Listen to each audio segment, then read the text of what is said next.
Well, Japan's Prime Minister Fumio Kishida has also called out North Korea for the launch of the two ballistic missiles. Kishida said these launches threatened regional stability.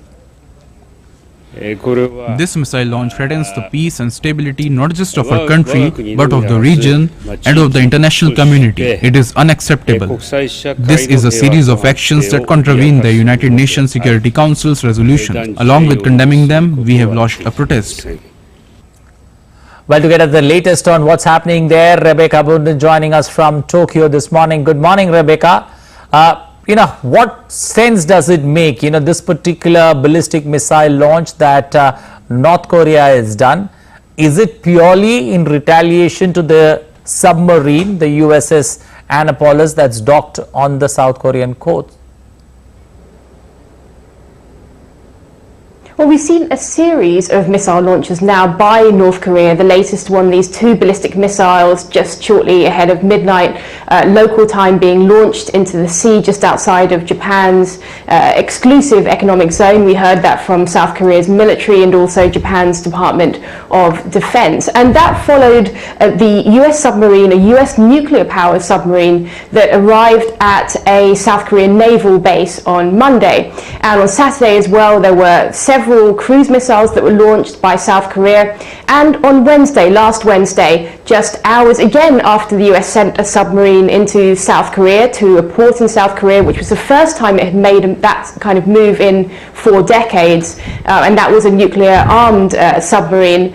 There were a further 2 ballistic missiles that were launched by North Korea on Wednesday, and the consensus is that these were in retaliation, in reaction to the fact that the United States has been ramping up its presence, ramping up its strategic assets as a move along with South Korea to try to deter North Korea as it itself is ramping up its weapons program. So this is actually seen as a response to that. North Korea has been saying that it would see such moves by the United States as a hostile move, and this is the response that we are seeing. And the United States has condemned these missile launches by North Korea. It says that they are a violation of UN Security Council resolutions and that they are destabilizing.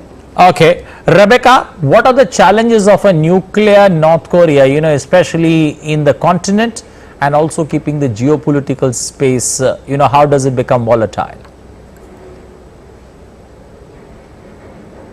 Yes, absolutely. This is something that's really concerned the United States and its allies, including South Korea. The fact that what we're seeing in North Korea is the country which is nuclear armed is ramping up its weapons program, clearly putting more money into that, developing more advanced missiles. Just a week earlier, ahead of last week, we saw North Korea actually launching an intercontinental ballistic missile. So its capabilities are becoming much greater, and this is seen as a broader nuclear threat. And that's why we're seeing this kind of response from the United States, from South Korea, as they themselves are trying to improve their position. They're trying to push back against North Korea in terms of its weapons program, and that's why we're seeing such moves from the US to send these submarines into South Korea.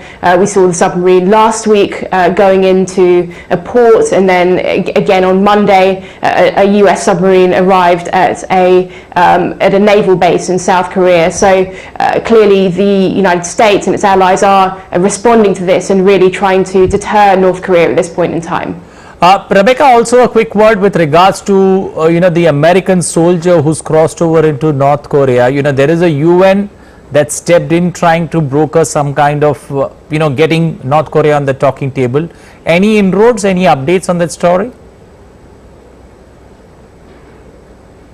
Well, so the UN command on Monday seemed to suggest, according to reports, that it had made some kind of communication with North Korea, which seemed to be a step in the right direction. It seemed to be progress. However, having heard the latest comments that have come through from Washington, the United States is actually saying that it hasn't actually succeeded in making substantive communication with North Korea, and it thinks that that UN command situation might also be being misreported to some extent, that maybe that was just a response to an email or something, but that nothing significant is happening. The US is still saying that it really knows nothing about the soldier, his condition, his whereabouts in North Korea, and it has said that there's been complete silence as the US has been trying to contact North Korea. It's obviously keen to understand what the situation is with the soldier and try to actually secure his return to the United States.